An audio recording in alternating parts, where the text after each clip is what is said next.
એક ખેડૂત મિત્રની કોમેન્ટ હતી કે યુરિયા ખાતર અને એમોનિયમ સલ્ફેટ ખાતર મિક્સ કરીને આપી શકાય કે ન આપી શકાય। ખેડૂત મિત્રો, અમે ક્યારેય આવો અખતરો નથી કરેલો। અમારી દ્રષ્ટિએ તમે અલગ અલગ આપો તો ખૂબ સારું એવું રિઝલ્ટ મળે। હું તમને ઉદાહરણ આપું કે ખેડૂત મિત્રો, તમારી પાસે ગાય, ભેંસ અને બકરી આ ત્રણેય પ્રાણી હોય તો તમે દૂધ પીવા માંગતા હો તો કાં ગાયનું પીઓ, કાં ભેંસનું કે કાં બકરીનું।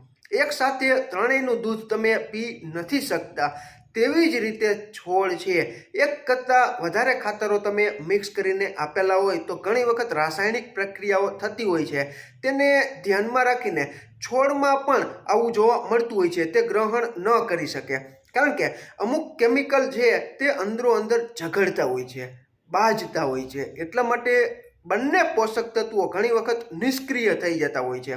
એટલા માટે અમારી દ્રષ્ટિએ તમે અલગ અલગ આપો તો તમને ખૂબ સારું એવું રિઝલ્ટ મળે।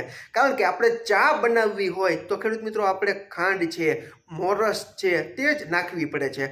બાકી પતાસા છે અથવા તો સાકરના ગાંગડા છે, આ બંનેમાં ગુણધર્મ તો સરખો જ છે, મીઠાશનો જ। પરંતુ આપણે ચા કરવી હોય તો ખાંડ સિવાય આપણે ઉપયોગ નથી કરતા। તેવી જ રીતે છોડ પણ પોતાની જે જરૂરિયાત છે તેને ધ્યાનમાં રાખીને જ પોષક તત્વો છે ગ્રહણ કરતા હોય છે। તમે કોઈ પણ બે ખાતરો ભેગા કરેલા હોય અને એ બે ખાતરોને મનમેળ ન હોય, ટૂંકમાં કેમિકલી રીતે ડેટાબેઝ છે તે વિરુદ્ધ દિશામાં થતો હોય તો બંને ખાતરો છે તે નિષ્ક્રિય થઈ જાય છે। એટલા માટે તમે આજે યુરિયા ખાતર આપેલું હોય તો 4-5 દિવસ પછી જરૂરિયાત હોય તો તમે એમોનિયમ સલ્ફેટ ખાતર આપો તો વાંધો ન આવે।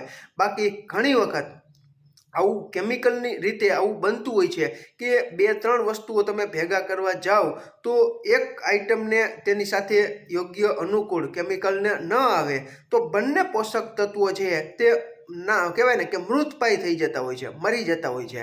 એટલે આપણે તો જે ખેતી ખર્ચ કરેલો હોય તે એડે તો જાય જ, પરંતુ મહેનત પણ એડે જાય અને આપણે જે પોષક તત્વો આપવા માંગતા હોય છોડને તે લઈ ન શકે। એટલા માટે આપણો ખેતી ખર્ચ, મહેનત અને આપણો જે સમય છે તે બધું જ બરબાદ થાય છે।